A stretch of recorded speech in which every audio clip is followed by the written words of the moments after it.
बिस्मिल्लाहिर्रहमानिर्रहीम। अस्सलाम वालेकुम। आज मैं आपके लिए शोरबे वाले आलू गोश्त की रेसिपी लेके आई हूँ। आलू गोश्त सभी का बहुत फेवरेट होता है, बच्चे बड़े से सभी बहुत शौक से खाते हैं और तकरीबन हर घर में बनता है। सब अपने अपने तरीके से बनाते हैं। तो आलू गोश्त बनाने का मेरा क्या तरीका है आज मैं आपके साथ वो शेयर करूँगी और आपने इस रेसिपी को एक दफ़ा ज़रूर ट्राई करना है। तो इंशाल्लाह आपको ये रेसिपी इतनी पसंद आएगी कि अब आप मेरी ही रेसिपी को ट्राई करके आलू गोश्त बनाएंगे। तो रेसिपी स्टार्ट करती हूँ। रेसिपी स्टार्ट करने से पहले अगर अभी तक मेरा चैनल सब्सक्राइब नहीं किया, सबसे पहले चैनल को सब्सक्राइब कर दें, वीडियोस को लाइक कर दें, अच्छे अच्छे से कमेंट्स करें। तो चलें अब रेसिपी को स्टार्ट करते हैं। आलू गोश्त बनाने के लिए यहाँ पर मैंने बॉन्ग का गोश्त लिया है आधा किलो। तो मैं जब भी कोई शोरबे वाला सालन बनाती हूँ या निहारी बनाती हूँ उसके लिए मैं बॉन्ग का गोश्त लेती हूँ। ये बहुत सॉफ्ट गोश्त होता है और इसका टेस्ट भी बहुत मज़े का होता है। तो अभी मैं आपको क्लोज करके भी दिखा देती हूँ। यहाँ मैंने बॉन्ग का गोश्त लिया है आधा किलो। आलू मैंने 3 लिए थे दरमियाने साइज़ के और इसके मैंने छोटे पीसेस करके इसको पानी में भिगो दिया ताकि ये काले ना हो।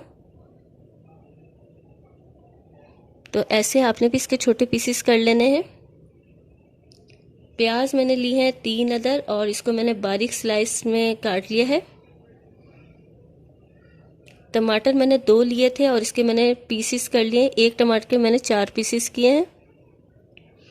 अदरक लहसुन का पेस्ट लिया है 2 खाने के चम्मच और स्पाइसेस में मैंने लिया है कुटी हुई लाल मिर्च 1 खाने का चम्मच, पिसी हुई लाल मिर्च 1 खाने का चम्मच, नमक 1 खाने का चम्मच, हल्दी ली है 1 टीस्पून, हरा धनिया और यहाँ मैंने लिया है 1 चम्मच गरम मसाला और हरी मिर्ची, ये डेकोरेशन के लिए इस्तेमाल करूँगी एंड में। और यहाँ मैंने सूखा धनिया लिया है 1.5 खाने का चम्मच, दही ली है मैंने आधी प्याली और इसको मैंने फेंट के रख लिया है। ये तमाम इंग्रेडिएंट्स हमें आलू गोश्त का सालन बनाने के लिए चाहिए। आलू गोश्त का सालन बनाने के लिए यहाँ पे मैंने प्रेशर कुकर का इस्तेमाल किया है। अगर आप पतीली में बनाना चाहते हैं तो सेम रेसिपी को आपने फॉलो करना है, बस गोश्त गलने में थोड़ा टाइम लेगा पतीली में। तो यहाँ पर मैं तेल शामिल करूँगी 1.5 कप।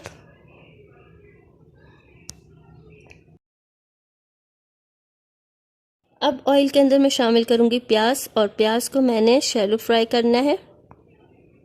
को मैंने डार्क कलर नहीं देना, थोड़ा सा लाइट कलर देना है। जो डार्क कलर से थोड़ी सी लाइट होती है मुझे वो कलर प्याज चाहिए। तक फ्राई कर रही हूँ। साथ साथ मैं आपको थोड़ी सी टिप्स भी देती चलूँ। आपने प्याज को जब फ्राई करना है तो इसको डार्क कलर मतलब ज़्यादा वाला ब्राउन नहीं करना, क्योंकि इससे जो सालन का टेस्ट है वो भी बहुत अजीब सा कड़वा कड़वा सा आएगा। प्याज में मुसलसल मैं चम्मच चलाती रहूँगी ताकि ये जले नहीं। प्याज गोल्डन ब्राउन हो रही है। यहाँ पर मैं एक ब्लेंडर के अंदर टमाटर शामिल कर दूंगी, क्योंकि मुझे टमाटर प्याज का पेस्ट तैयार करना है आलू गोश्त के लिए। गोल्डन ब्राउन हो गई थी, मैंने इसको प्लेट में निकाल दिया है ताकि ये थोड़ा सा ठंडा हो जाए। तो आपने भी इसका कलर देख लिया, आपने भी ऐसे ही कलर की प्याज रखनी है। हो गई है। अब मैं इसको टमाटर के साथ शामिल करके इसका पेस्ट तैयार कर लूँगी। मैं इसमें पानी नहीं डालूंगी क्योंकि टमाटर के साथ ही अच्छा सा पेस्ट तैयार हो जाएगा। मैं पहले टमाटर और प्याज का पेस्ट बना लेती हूँ, फिर आपसे मिलती हूँ। पेस्ट तैयार हो गया। अब इसके सेकंड प्रोसेस की तरफ चलते हैं। प्याज को फ्राई किया था उसी ऑयल के अंदर मैं अदरक लहसुन का पेस्ट शामिल कर दूंगी। अलग से ऑयल मैंने इसमें शामिल नहीं किया है। अदरक लहसुन का पेस्ट शामिल करने के बाद मैं 1 मिनट अदरक लहसुन को तेल में फ्राई कर लूंगी।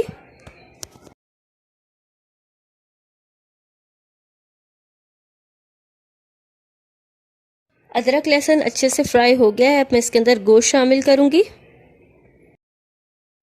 गोश्त शामिल करने के बाद मैं 5 मिनट गोश्त को अदरक लहसुन के साथ फ्राई करूंगी ताकि गोश्त का कलर भी चेंज हो जाए। और ये जितना अच्छा अदरक लहसुन के साथ फ्राई होगा इसकी स्मेल जो है बिल्कुल चली जाएगी। तो आपने भी 5 मिनट अदरक लहसुन के साथ गोश्त को ऐसे ही फ्राई करना है दरमियानी आंच पे।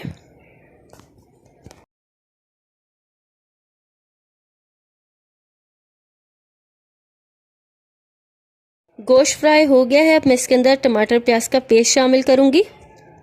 शामिल करने के बाद मैं इसमें स्पाइसेस शामिल कर दूंगी, नमक, कुटी मिर्च, हल्दी और पिसी हुई लाल मिर्च। बाद में 10 मिनट इसको फ्राई करूंगी ताकि मसाले भी अच्छे से भून जाए। अगर आप ज़्यादा स्पाइसी खाना पसंद करते हैं तो आप नमक और मिर्ची अपने अकॉर्डिंग टू टेस्ट डाल सकते हैं, मगर जो स्पाइसेस मैंने शामिल किए हैं वो बिल्कुल नॉर्मल मसाले हैं, क्योंकि हम इतना ज़्यादा स्पाइसी खाना नहीं खाते।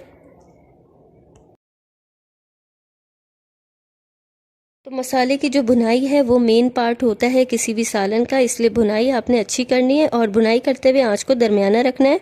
आंच पे इसकी भुनाई कर रही हूँ और आप देख सकते हैं आपको ऑयल साइडों से नज़र आ रहा होगा। तो यही पहचान है असली भुनाई की। जितनी अच्छी भुनाई होगी उतना ही ऑयल ऊपर आता जाएगा। गोश्त की भुनाई करते हुए मुझे 10 मिनट हो गए हैं। अब मैंने जिस ब्लेंडर के अंदर टमाटर प्याज का पेस्ट शामिल किया था उसमें मैंने 1 गिलास पानी शामिल किया है। इसको मैं अच्छे से साफ़ करके ये भी गोश्त के अंदर शामिल करूँगी। 1 गिलास पानी शामिल कर दूँगी। 1 गिलास पानी शामिल करने के बाद मैं साइडों से भी इसका मसाला उतार लूँगी ताकि कोई भी मसाला साइडों पे ना रहे और अच्छे से शोरबे में मिक्स हो जाए। अब मैं प्रेशर कुकर लगा के इसको 20 मिनट दरमियानी आंच पे पकाऊंगी ताकि गोश्त गल जाए। अगर आप पतीले में पका रहे हैं तो इसमें 2 गिलास पानी शामिल कर लें। मैं 20 मिनट प्रेशर कुकर में पकाती हूँ, फिर आपसे मिलती हूँ। 20 मिनट गोश्त पक चुका है। अब मैं इसका ढक्कन खोलती हूँ और गोश्त को चेक करती हूँ। 20 मिनट मैंने गोश्त को पकाया है तो गोश्त अच्छे से पक चुका है और आप इसका मसाला भी देख सकते हैं। अब मैं इसकी भुनाई करूंगी दोबारा से, तो गोश्त भी अच्छे से गल चुका है। अगर आपका गोश्त 20 मिनट में ना गले तो आप इसे 25 मिनट भी पका सकते हैं। को दोबारा से ऑन कर दिया है, आंच को दरमियाना रखा हुआ है। तो देख सकते हैं आप, ये देखें गोश्त अच्छे से गल चुका है। अब इसमें हल्की सी बिल्कुल कसर है, वो भी आलू के साथ पूरी हो जाएगी। भुनाई करूंगी। भुनाई के दौरान मैं इसमें दही शामिल कर दूंगी। दही आपने तब शामिल करनी है जब आपने इसकी भुनाई करनी है। दही शामिल करने के बाद मैं इसमें सूखा धनिया शामिल करूंगी। सूखा धनिया मैं अब शामिल कर रही हूँ जब मैं इसकी भुनाई कर रही हूँ। जब मैंने गोश्त को गलाया तो उसमें मैंने सूखा धनिया शामिल नहीं किया। आप भी इसको भुनाई के दौरान शामिल करें, इससे जो सालन का कलर है वो बहुत अच्छा आता है। को 5 मिनट मज़ीद भूनूंगी। सालन भून रहा है। अब मैं इसके अंदर आलू शामिल कर दूंगी। आलू शामिल करने के बाद मैं 1 मिनट भूनूंगी। शामिल करने के बाद मैं मज़ीद इसको 1 मिनट भूनूंगी। जब तेल ऊपर आ जाएगा तो इसके अंदर मैं शोरबा लगाऊंगी। नज़र आ रहा होगा साइडों से। इस दौरान आपने शोरबा लगाना है। जितना भी आलू गोश्त का शोरबा आपको चाहिए तो आप इस दौरान लगा सकते हैं। मैं 2 गिलास पानी इसमें शामिल कर रही हूँ। इसी में आलू गलेंगे और यही शोरबा हमारा तैयार होगा। मैंने शामिल कर दिए हैं और मैं इसी के अंदर आलू गला भी लूँगी और इसी के अंदर मेरा शोरबा भी तैयार हो जाएगा। और साइडों का मसाला आपने इसी तरह उतार लेना है ताकि साइडों से जले नहीं। तो मैं मज़ीद इसको 2 मिनट पकाती हूँ क्योंकि प्रेशर कुकर में 2 मिनट में आलू अच्छे से गल जाएंगे। आलू मैं गला लेती हूँ, उसके बाद मैं आपसे मिलती हूँ। 2 मिनट मैंने प्रेशर कुकर चलाया है तो आलू भी बहुत अच्छे से गल चुके हैं और आप ऑयल भी देख सकते हैं कैसे ज़बरदस्त सा ऊपर आ गया है। गोश्त भी बहुत अच्छे से गल गया और ये कहीं से टूटा भी नहीं है। तो बहुत ही मज़ेदार सा ये आलू गोश्त का शोरबा तैयार हो गया है। अब मैं इसके अंदर हरा धनिया, गरम मसाला शामिल करूँगी।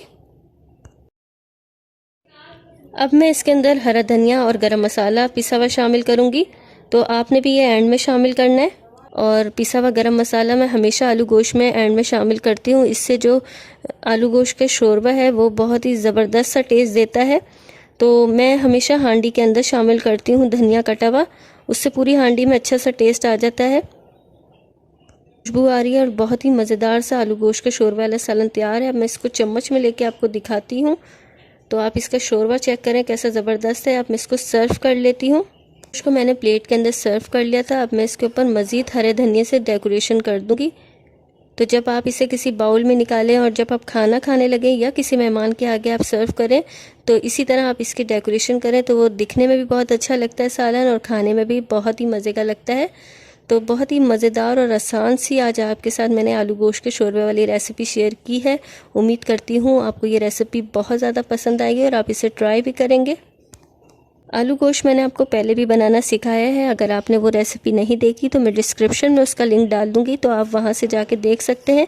वो अलग मेथड से मैंने बनाया था और ये बिल्कुल डिफरेंट मेथड से बनाया है। दोनों ही सालन बहुत मज़े के बनते हैं। आपने दोनों रेसिपी को ट्राई करना है और साथ ही साथ अच्छे से कमेंट्स भी करने हैं और मुझे बताना है आपको ये रेसिपी कैसी लगी है। अपना ख्याल रखिएगा, दुआओं में याद रखिएगा। अल्लाह हाफिज़।